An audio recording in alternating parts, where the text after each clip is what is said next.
wabarakatuh. Perkenalkan, nama saya Wiwin Arifin. Baik, pada kesempatan kali ini saya akan mempresentasikan sedikit tentang laporan keuangan. Apa itu laporan keuangan? Laporan keuangan adalah laporan yang berisi tentang kondisi keuangan perusahaan dalam satu periode tertentu. Setiap perusahaan memiliki periode yang berbeda-beda. Ada yang setiap 3 bulan, 4 bulan, dan 12 bulan. Hal ini dilakukan karena laporan-laporan tersebut berpengaruh pada kebijakan perusahaan yang akan datang.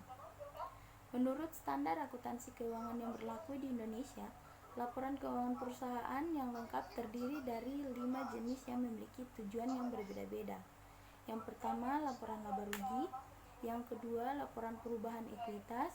Yang ketiga, neraca. Yang keempat, laporan arus kas. Dan yang kelima, CAL. Yang pertama, laporan laba rugi. Laporan laba rugi adalah laporan keuangan yang bertujuan untuk mengetahui suatu perusahaan mendapatkan keuntungan atau mengalami kerugian.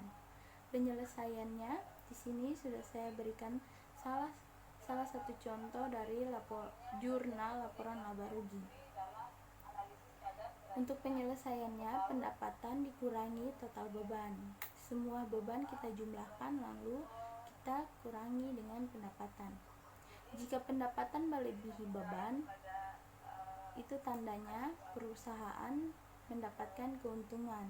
Nah, sebaliknya, jika beban melebihi pendapatan, maka perusahaan itu mengalami kerugian. Next, yang kedua, laporan perubahan ekuitas atau laporan perubahan modal. Laporan perubahan modal adalah laporan keuangan yang menunjukkan perubahan modal selama satu periode tertentu. Di sini sudah saya terapkan salah satu contoh jurnal laporan perubahan ekuitas. Untuk penyelesaiannya, modal awal ditambah kenaikan modal. Kita mendapatkan kenaikan modal dari laba bersih dikurangi price. Yang ketiga, neraca atau biasa juga disebut laporan posisi keuangan.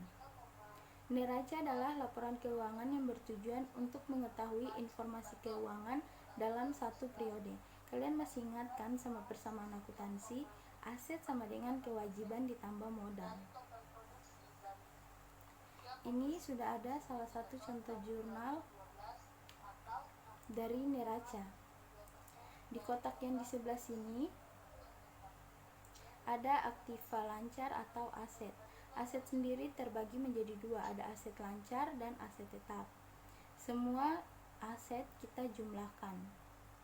Di kotak sebelah sini ada kewajiban ditambah modal. Kita juga totalkan ya. Hasil dari laporan posisi keuangan, total aset harus balance dengan total kewajiban ditambah modal. Next, yang keempat, laporan arus kas. Laporan arus kas adalah laporan keuangan yang menyajikan informasi tentang penerimaan dan pengeluaran kas perusahaan selama periode.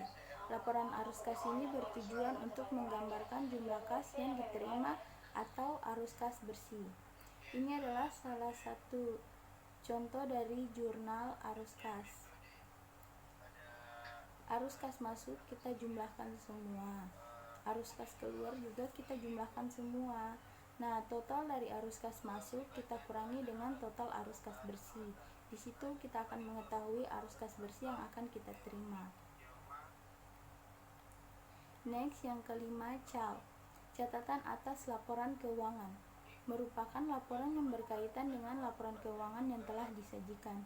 Laporan ini bertujuan untuk memberikan penjelasan lebih detail terkait laporan yang sudah ada dengan harapan lebih memudahkan pembaca